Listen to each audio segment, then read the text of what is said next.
Okay.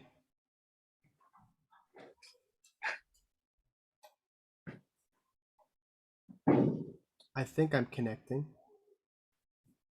Well, we've got you. We're hearing you now. Okay. Good. So, yeah, so that was our very first year of identifying. And so that's kind of what what we have taken on as our strategy in co-mission with God and the Great Commission and with each other. And so we're identifying leaders. Out of that came a whole bunch of stuff. I don't think it's working here. This one. Oh, I gotta let you share it again. I keep being so selfish with sharing. Yeah. Oh, yeah. Should be good now. Am I in with the other account? Do you see No, me? just this one, I think. Oh, let me jump in then. Yeah.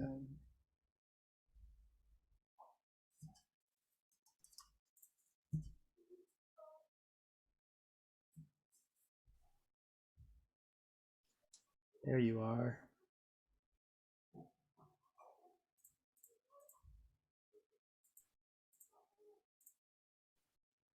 Here, I'm coming in.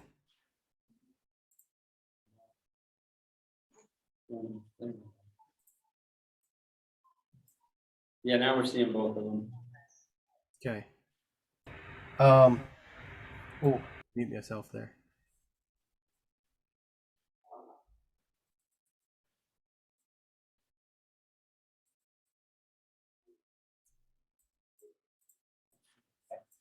So where were we? So we are identifying, and I was trying to get up to this.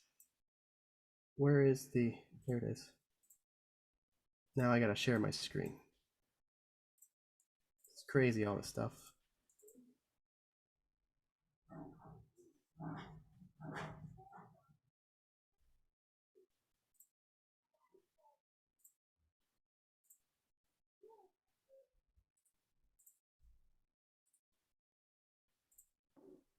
Now I don't see any Zoom anything. Here we go. Share screen. There it is. So now we have the identifying thing is happening. So after these last couple years, this was 2017. Now we're in 2018 and 19. We've had camp. We've had our ups and downs, a lot of different things. So I won't get into. Um, but we're now starting to actually talk about church planting. So we've had several teams being developed now, uh, going out to plant new churches, and we're developing a curriculum through all these people you see. Uh, you'll see all these campers and leaders. I don't want to show you that video now. There we go. Let's go. So we had 45 campers show up in the first year, 45 volunteers show up, which to me is more important at the moment. 13 campers accepted Christ as their Savior. 14 campers had some sort of dedication decision. And then out of our workers, you see the bottom row, 4, 2, and 2. 4 of those people that came and worked at camp decided they wanted to get a further the Bible education in some sort of seminary or institute. And there's several of them around. There's ABWEs, there's one called Central Biblicos, there's other ones around. 2 of them decided to go into missions, full-time missions. So, and 2 of them into full-time ministry. And this was only in 1 week. Of course, a lot of groundwork has gone into that. But in 1 week, we saw these results come out where 2 Chileans said, I want to go be a missionary cross-culturally in another country. And me as an American missionary, I'm just like, this is awesome. I'm getting emotional. Like, this is what it's about. And they're going to be, and they're being sent out by Chilean churches to either plant churches in ministry, to in full-time ministry in Chile, or go into missions and go to another country. So one guy in our church right now is raising support here in Chile to go to Mexico as a missionary. So to me, that's phenomenal. It's amazing, and that all happened in 2017. That was the numbers. So and I'm not going to bore you with the rest, but these pictures are pictures of some trials and things we've had to go through. This is where we live. We live at the moment. We still live in the pastor's house. We've been there since 2017. But this is second year. We had 120 campers show. 34 said, I'm going to go to seminary. 30 volunteers came out of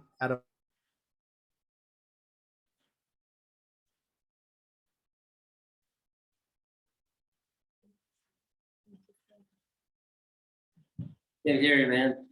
Yeah, Oh, you're back. yeah. We're getting excited, and we're doing all this camp work, and I'm just flying through it because you guys all know what camp is. I don't have to show you what summer camp is. Um, this last year is what I'm really excited about. So you'll see this picture here. Uh, COVID was just a whisper. So I was able to come back to Chile for a few weeks. We did our thing. This was the very first week I jumped into. We had our kids camp, so 7 to 12 year olds. The first time we've done that. We had 75 kids show up. The whole year previous, we had 80 campers total. So 75 kids showed up. Our team was nervous. So then on that weekend, we had our first young adults weekend. So all these people are older than you. All these guys here are older than you, students that are sitting there with Dr. Paul right now. These guys are all 23 and older mostly, and so we had 60 of them show up into a weekend, a young adults weekend, which was awesome. We didn't really expect that much was going to show up. Um, we had the next week our teen camp. We had 95 teenagers show up. This is in February 2020. It all of a sudden just exploded on us. And our team is sitting there, their hands are shaking, their knees are shaking as the cars keep coming in on Monday. We can't do this. We don't have enough food. How are we going to house everybody? So we just dealt with all that. We said, don't worry. You guys have done this for a couple of years. We can do this. And then the very next week, teen week 2, we had 75 more teens show up. And it was just a phenomenal. It was so many campers were there that I had to sleep in a car because there wasn't any room. And here's the numbers: 300 campers show up, 100 volunteers, 54 salvation decisions, and then we weren't able to count all the dedication. Like I'm gonna read my Bible every day. I'm gonna treat my mom and dad with respect. Those kind of decisions, dedication decisions, things like that. Um, it turned out to be a wonderful camp, but then everything got canceled the next year. We had to do it online. So we had a Zoom call like you and I are doing now. We had 1,500 people show up on our Zoom call. So we had to buy this subscription that lets you have that many people in Zoom. And so our thankfully our co-director worked for the largest channel in Chile, and so he knew how to set all this up. And his whole education, his whole degree is in audiovisual communication, so that he set all this up. And we did like this crazy conference, 2 different days online, one built for kids, one built for teenagers. We had over 1,500, about 1,600 people online for those 2 nights, which was incredible on Zoom. So you can see Chileans are very good at entertaining. So it's actually part of their culture. With the TV culture, they are like the Price is Right type idea that comes from Chile. Price is Right idea came from here, so they stole it from Chile, and Chile Price is Right was doing it there in the United States. But that whole idea that the Chileans have run with that in all their TV programs, it dominate. Their celebrities are dominated by these people, I forget, narrators with microphones. That's their celebrity status people here. So this is what they did. They copied it, and they did a great job. Johnny, the guy who's Rambo, ran it all from up front. And we had 500 Zoom campers, 330 volunteers, one salvation decision, because we were not being very evangelistic with this particular summer. We wanted to be more Bible study, more encouraging, not less necessarily evangelistic. Even though we did have gospel presentation, we had 130 types of decisions that we know of, and we had them split into live rooms. They went to groups after the session was over, and they went to different rooms. That's how we know what decisions were made. And then we have 1,500 YouTube live people. So it was actually on units on YouTube live as it was going on. So um, that's all training. I'm not training. Now we're getting into training, and there's just our team. There are our group of leaders that I work with the closest. So these are my campers, so to speak. These are who I am beside. They're beside me. I'm beside them. I learn more from them than they learn from me. So it's really interesting. Matthias is our co-director. This guy Gogi is now church planting in Texas. He went from here to there. This is Johnny, and this is our other a lady who's our she's a kinesiologist, like physical therapy, wants to work full time with us. Her name is Alejandra. Then my wife does one-on-one discipleship. She was doing with four young ladies before we went on furlough. She's now going to be redoing it. So that's about 3 hours each lady per week. So basically, we're all involved in that. Then we have these guys who work with. This is a nurse, Jimmy. He's a nurse. Went to seminary after his first year of camp. This is Tanya. Went to Word of Life Bible Institute after her first year at camp, working with us. Angelo is in his second or third year at Word of Life Bible Institute after he decided to do that at camp. This is a Pentecostal pastor's kid. Said, I never knew that Jesus saves. He never heard that before. And he goes to church down the road 10 blocks from here, and he's a pastor's kid. So he actually got up with a testimony and shared with everyone, I'm a pastor's kid. I've known the Bible my whole life. I never knew Jesus saves. And it was really interesting. He still goes to church down the road, keeps in contact with him. One of these guys is a drug dealer on the left, lives a block from here. The other one works on the street selling fruits and vegetables. Both of them came to Christ, and both of them have attended our church since. And they're just and we're just trying to connect everyone to, now that we're here again, planting churches. So we have some young people who are already trained, who trained by their pastors. They've gone to Bible Institute, some of them. These guys are trained in Word of Life, and they were thinking about full-time ministry. These guys they're already now in northern Chile planting churches. This guy is an assistant pastor who wants to go plant a church with his wife. This guy also is from our church. He's now an assistant pastor in another church. He wants to be a church planter. And so we're talking with their pastor to say, how can you plant a new church with these guys? Not me as an American, but them as a Chilean. How can they plant a church? I'm not going to bore you with this video. You don't have time. But I do want to ask you, this big shift has happened, and I want to ask you to pray for a miracle here in Chile. I don't know how many of you know, Chile has gone through a revolution since October 2019. So this is what it looks like. Just looked like in October, November, December, January of 2019. A lot of violence, some deaths. We have these are the water cannons. You can see them coming out. They burned all the subway stations. They burned down the Walmarts. They burned down some other grocery stores. They burned down the car dealerships. They actually throw those the bottles with the fire in them. I forget what you call them. They throw them at the cars and it make the cars explode. Any car that looks like it's a nice car. There's one of the subway stations on fire just a year and a half ago.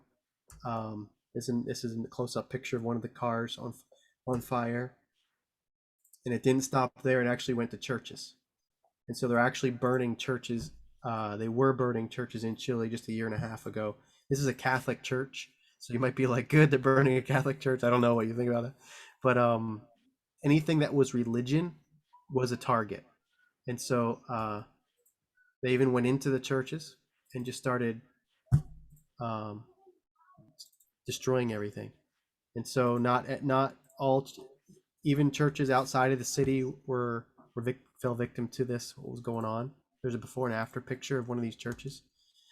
And then you have COVID came in, and Chile is one of the leaders in the world. I think it's number 2 in the world in vaccination rate. They're 98% vaccinated, all the adults. Now the kids are getting vaccinated, and we have been a part of ministry, even though we're in the United States. We've been a part of virtual ministry with church, and this is a funeral we had 4 weeks ago, excuse me. From the United States, we were there. We were part of the funeral at our kitchen room, our kitchen table. This guy died of COVID, but he had other causes of death there. And then you have this political thing coming through. Extreme left, communist, legit communism. These guys just won the congressional seats, literally. This is something about Pokemon. I don't know if it is. I don't forget what it is, but literally, when they won their congressional seats, they actually dressed up in these costumes and gave their speeches like this. It's really, really interesting. They're making a mockery of anything that's a republic, capitalist is what they're trying to do, and they're doing a good job of it. And then that's where our church is in this political, economical, just like any other church in any other country will find itself in its own political, economical atmosphere, and this is where our church is working. They just opened up a month and a half ago. Since March of 2020, they've been shut down. The kids still don't go to church because they're not vaccinated, and so we ask you to pray for our ministry, Tierra Alta, and new churches. We want new churches to be planted that are not led by the American. And if you noticed about this whole spiel, you didn't see one American except for me, and I married into a Chilean, so they consider me part Chilean, part American, even though I'm all American. But it's very important that this particular ministry here in Chile, they don't need missionaries to come and do it for them. They need missionaries to come help them do it, and they might not even need that. So you have to gauge what is missions like and what culture. I think Paul. I'm going to finish with that and just answer any questions. But here's the last picture I'll show you. Um, this was taken a year and a half ago. Jared, thank you, man. We're in extra innings here because we wrap up at 4, so these guys got to roll. But I know Rose has been in touch and is exploring a little more of what God's doing in Chile. So I'm going to ask her to just close our time with you in prayer right now. Okay. Thanks, Rose. Dear God, thank you for today. Thank you for all the resource of technology that we're able to meet with Jared. He was able to share about what's happening in Chile with the church he's involved with, but also how we can be involved with prayer. God, continue to be with the church in Chile and the church that Jared's involved with, to help it continue to grow. It's amazing to see that happening and to see your glory in that. That's all of us, and hope we all have a rest of a good day. Amen. Hey, sorry, guy. I didn't realize that time went away from me here. No problem, man. We love your excitement and love getting a glimpse of what God's doing there. I'll be in touch again, Jared. Thank you, man. Yeah, let me know how the discussions go later on. Sounds good, buddy.